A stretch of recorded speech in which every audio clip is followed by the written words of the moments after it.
Hello दोस्तों। तो मैंने आपको कल करवाया था इंडियन नेशनल मूवमेंट की 1905 तक हम आ गए थे। और हमने क्या किया था 1905 में बंगाल विभाजन। ठीक है, 1905 मतलब अक्टूबर में हो गया था। 16 अक्टूबर 1905 को बंगाल विभाजन हो गया था। और तभी से शुरू हुआ था 7 अगस्त से कौन सा बंग भंग आंदोलन शुरू किया गया था। ठीक है, गर्मपंथियों द्वारा।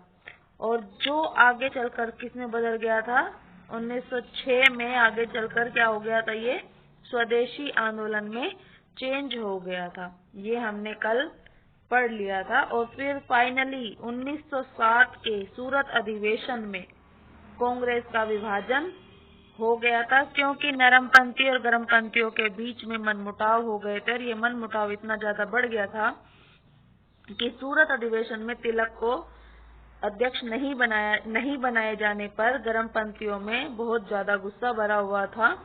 और इस वजह से नरमपंथी और गर्मपंथियों के बीच में बहुत ज्यादा लड़ाई हो गई थी और कांग्रेस का क्या हो गया था, विभाजन हो गया था।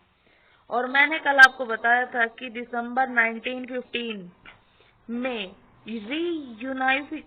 रीयूनिफिकेशन ऑफ कांग्रेस का डिसीजन लिया गया था। कांग्रेस के पुनर्गठन का निर्णय लिया गया था। कब लिया गया था? दिसंबर में ही ले लिया गया था। और 1916 के लखनऊ अधिवेशन में, लखनऊ पैक्ट में इन दोनों का रीयूनिफिकेशन हो जाता है, मतलब पुनर्गठन हो जाता है। ठीक है। बट इससे पहले एक और इम्पोर्टेंट बात हुई थी। क्या हुई थी? 1915 से पहले क्या हुई थी? मुस्लिम लीग की भी तो स्थापना हुई थी। हम ये पॉइंट कैसे छोड़ सकते हैं, ये एग्जाम में आता है। देखिए क्या हुआ था 1906 में। इधर ईस्ट में ज्यादातर क्या थे, मुस्लिम थे। और उन्होंने क्या किया था 1906 में मुस्लिम लीग की स्थापना की थी ढाका में, जो कहाँ पर था, अभी फिलहाल कहाँ पर है, बांग्लादेश में।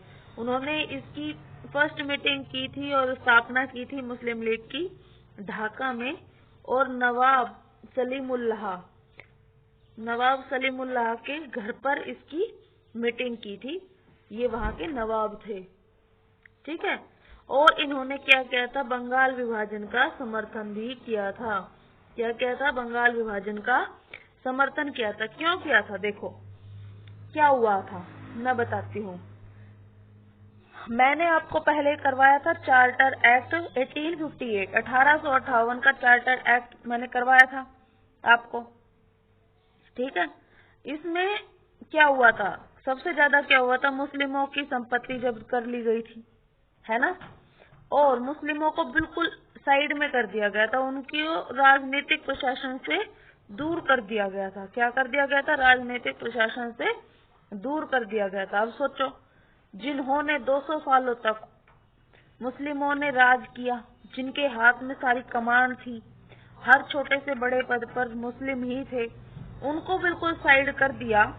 तो अब उनको 1858 से 1905 तक उनको बिल्कुल अलग रखा गया। और उनको 1905 में जब बंगाल का विभाजन होता है तो उनको एक थोड़ी उम्मीद नजर आती है अपनी, कि हम भी सरकार से बार्गेनिंग करेंगे और हम अपना एक अलग से संगठन बनाएंगे। तो उन्होंने एक संगठन बनाया था मुस्लिमों ने, मुस्लिम लीग, जो कहाँ पर बनाया गया था? ढाका में।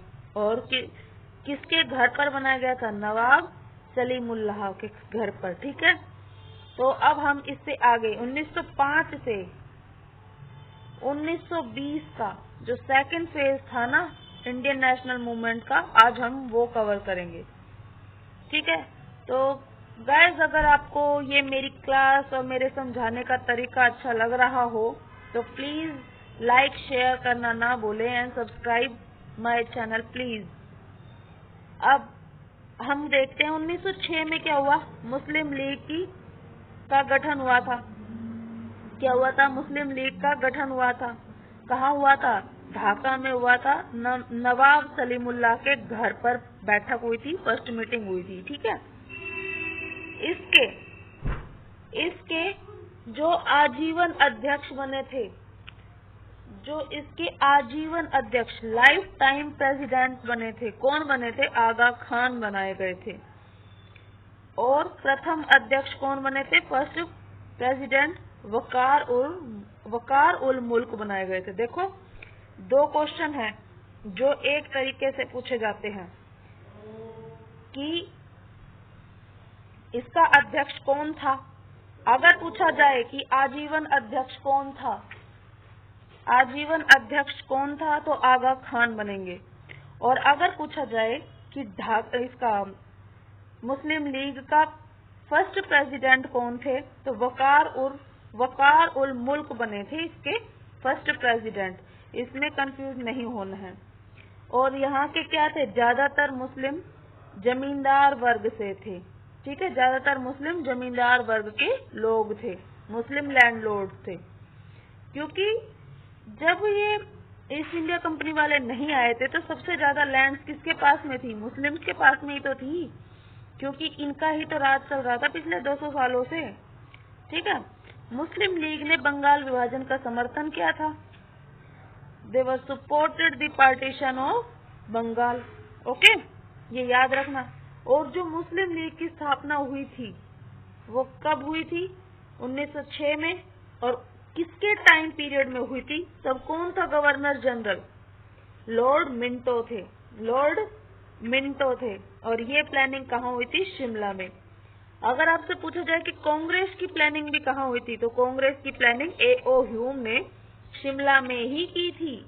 ए.ओ. ह्यूम को शिमला का सन्यासी भी कहा जाता है। और ये जो लॉर्ड मिंटो थे, ये भी शिमला में रहकर इन्होंने मुस्लिम लीग की स्थापना की प्लानिंग की थी। ठीक है, शिमला में लॉर्ड मिंटो ने। अब इससे आगे हमें आज पढ़ना है। ठीक है, ये देखिए, ये यहाँ तक मुस्लिम लीग की बात आपको समझ में आ जानी चाहिए मेरे हिसाब से। अब हम इससे आगे का पढ़ेंगे। 1916 का लखनऊ अधिवेशन, जिसके अध्यक्ष कौन बने थे? अंबिका चरण मजूमदार बने थे। कौन बने थे? अंबिका चरण मजूमदार बने थे। ये इम्पोर्टेंट है, देखो जब भी मैंने डबल स्टार मार्क किया हुआ है। अंबिका चरण मजूमदार। इस अधिवेशन में कांग्रेस के नरम दल और गरम दल एक साथ उपस्थित हुए थे। ठीक है, इस अधिवेशन में, लखनऊ अधिवेशन में अंबिका चरण मजूमदार की अध्यक्षता में कांग्रेस के दोनों पक्ष उपस्थित थे, नरम दल भी और गरम दल भी। मॉडरेट व एक्सट्रीमिस्ट मिलकर कांग्रेस बनी थी दोबारा से।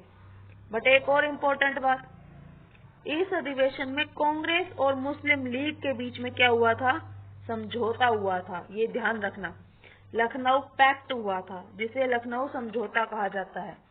अगर क्वेश्चन आता है, क्वेश्चन आया भी हुआ है, इस क्वेश्चन के ऊपर यूपी में जो एग्जाम हुए थे, यूपी टेट में बहुत बड़ा बवाल हुआ था और उन्होंने कोर्ट केस भी किया था बच्चों ने कि लखनऊ समझौता, उन्होंने सोचा था कि नरम दल और गरम दल होगा, बट ये तो रीयूनिफिकेशन है। अगर आता है क्वेश्चन कि लखनऊ समझौता किस किस के बीच में हुआ था, तो ये हुआ था कांग्रेस और मुस्लिम लीग के बीच में। ओके, लखनऊ पैक्ट आ जाए तो कांग्रेस और मुस्लिम लीग। और अगर आ जाए कि रीयूनिफिकेशन किसके बीच में हुआ था, तो वो होगा नरम दल और गरम दल के बीच में। ठीक है, अब इससे आगे हम देखो, इस समझौते में दोनों पार्टियों ने एक प्रतिनिधि सरकार बनाने के लिए संयुक्त प्रयास पर बल दिया था। According to this pact, both parties agreed to form a representative government. देखिए, अब नोट करके अपनी नोटबुक में या अपने माइंड में बिठा लीजिए अलग से ये बातें कि जो ये लखनऊ पैक्ट हुआ था, किसके बीच में हुआ था? कांग्रेस और मुस्लिम लीग के बीच में। इस समझौते में प्रमुख भूमिका किसने निभाई थी? प्रमुख भूमिका तिलक और मोहम्मद अली जिन्ना ने निभाई थी। ठीक है, मोहम्मद अली जिन्ना ने और तिलक ने। और जो ये हुआ था, तिलक और एनी बेसेंट ने की थी नरम दल और गरम दल को एक साथ लेके आने के लिए। क्रेडिट ऑफ दिस पैक्ट किसने? तिलक एंड जिन्ना। ओके, नरम दल और गरम दल, नरम और गरम पंथ के बीच में समझौते का प्रयास का श्रेय किसको जाता है? तिलक एंड एनी बेसेंट को। Moderate and extremist, Tilak and Annie Besant. Okay, Lucknow समझौते का विरोध किया था मदन मोहन मालवीय द्वारा किया गया था। ठीक है, इस लखनऊ पैक्ट का विरोध किसने किया था? मदन मोहन मालवीय जी ने किया था। ये क्वेश्चन आया हुआ है। Madan Mohan Malviya opposed Lucknow pact, opposed Lucknow pact. इस अधिवेशन में कांग्रेस ने मुस्लिमों के लिए पृथक निर्वाचन मंडल को स्वीकार किया था। ठीक है, ये अलग से स्वीकार कर लिया गया था। सांप्रदायिक निर्वाचन अलग से स्वीकार कर लिया गया था, कांग्रेस ने स्वीकार कर लिया गया था। लखनऊ पैक्ट में इम्पोर्टेंट रोल किसका था? तिलक एंड जिन्ना का। ये बात अलग से याद रख लेना। देखो, मुस्लिमों के लिए पृथक निर्वाचक मंडल, मुस्लिमों के लिए पृथक निर्वाचक मंडल 1909 के भारतीय शासन अधिनियम द्वारा किया गया था। 1909 के मार्ले मिंटो सुधार के द्वारा किया गया था। भारतीय शासन अधिनियम मार्ले मिंटो सुधार 1909 के द्वारा किया गया था। Separate electorate was given to Muslims in Indian Government Act 1909, Morley Minto reform. इस टाइम पीरियड में मोहम्मद अली जिन्ना का जो कद था, जो उनकी भूमिका थी, बहुत ज्यादा ऊपर बढ़ रही थी। और सरोजनी नायडू ने ये भी कहा था इसी समय में कि मोहम्मद अली जिन्ना को क्या बोला था? भारतीय एकता का राजदूत कहा गया था। उन्होंने कहा था, सरोजनी नायडू ने मोहम्मद अली जिन्ना को भारतीय एकता का राजदूत, एम्बेसडर ऑफ इंडियन यूनिटी, क्या कहा था? Ambassador of Indian unity. Tilak और एनी बेसेंट भी बहुत ज्यादा फेमस हो रहे थे कांग्रेस में, क्योंकि इन्होंने क्या किया था? मॉडरेट एंड एक्सट्रीमिस्ट को साथ में लेके आने का काम किया था। और 1916 में इन्होंने क्या किया था? अब ये अपने अकॉर्डिंग चलाने की कोशिश करेंगे। होम रूल मूवमेंट लेके आएंगे। ये इन्होंने चलाया था होम रूल मूवमेंट। होता क्या है होम रूल मूवमेंट, ये भी बताऊंगी मैं। होम रूल आंदोलन इन्होंने चलाया था। देखो, 1916 में चलाया था। और एनी बेसेंट भी इतनी ज्यादा फेमस हो रही थी कांग्रेस में कि उनको 1917 में कलकत्ता अधिवेशन में अध्यक्ष बनाया गया था। 1917 के कलकत्ता अधिवेशन में अध्यक्ष बनाया गया था। किसको? एनी बेसेंट को। वह कांग्रेस की पहली महिला अध्यक्ष बनी थी। First women president of Congress कौन थी? Annie Besant. 1917 कलकत्ता अधिवेशन। ठीक है, याद रखना। बट एक और इम्पोर्टेंट बात, सरोजनी नायडू को 1925 के कानपुर अधिवेशन में कांग्रेस की अध्यक्ष बनाई गई थी। यह कांग्रेस की पहली भारतीय महिला अध्यक्ष थी। अगर क्वेश्चन आता है कि पहली भारतीय महिला अध्यक्ष कौन थी, तो वो थी सरोजनी नायडू। और कब बनी थी? 1925 में। और कहाँ बनी थी? कानपुर अधिवेशन में। ठीक है। और एनी बेसेंट कलकत्ता अधिवेशन में और 1917 में बनी थी। ठीक है। Sarojini Naidu became the first Indian women president of Congress. जो एनी बेसेंट थी, जो ये होम रूल लीग का उन्होंने चलाया था, क्या किया था? आयरलैंड से उन्होंने ये थीम वो लेकर आई थी। एनी बेसेंट ये थीम लेकर आई थी आयरलैंड से। और आयरलैंड क्या, ब्रिटेन का ही एक हमारी तरह कॉलोनी थी ब्रिटेन की। अगर ब्रिटेन क्या था, इंग्लैंड और वेल्स का मिक्स कर दे तो ये ब्रिटेन बन जाएगा। इंग्लैंड और वेल्स को हम एक कर दे तो Britain. England, well and Scotland को हम इकट्ठा कर दे तो ग्रेट ब्रिटेन। और अगर हम इन सबको रीयूनियन, आयरलैंड को भी इनमें मिला दे तो ग्रेट ब्रिटेन के साथ साथ ये क्या बन जाएगा, यूनाइटेड किंगडम, यूके। ब्रिटेन कब कहलाएगा, इंग्लैंड प्लस वेल्स, ठीक है, Britain. England plus Wales plus Scotland क्या कहलाएगा, ग्रेट ब्रिटेन।